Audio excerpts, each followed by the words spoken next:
बहुत बहुत धन्यवाद। अखिल भारतीय यादव महासभा मधेपुरा की इस धरती पर उपस्थित सभी सम्मानित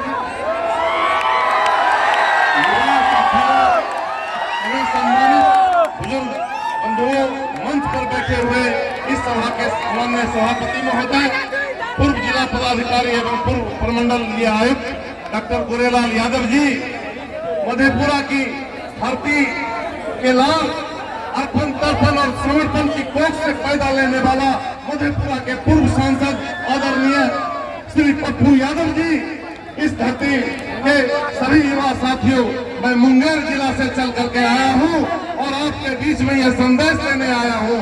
हम लोग को बचपन से सिखाया जाता था रोम तोप का और मधेपुरा गोप का।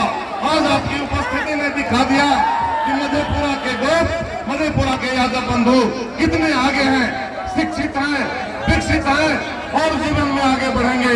और यही कारण है कि आपके बीच इतने महानुभाव लोग, जस्टिस राजेंद्र बाबू यहाँ पधारे हुए हैं, गोरेलाल बाबू पधारे हुए हैं, केपी यादव जी जैसे सम्मानित एडवोकेट पधारे हुए हैं और भी हमारे सारे लोग पधारे हुए हैं। मैं आपसे यही कहना चाहता हूँ कि अगर विकास करना है तो सबसे बड़ा हथियार शिक्षा है। शिक्षा, शिक्षित हो जाइए, आपको कोई नहीं दबा सकेगा।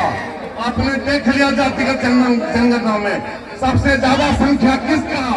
यादवों का, लेकिन उसको हक और अधिकार नहीं मिला।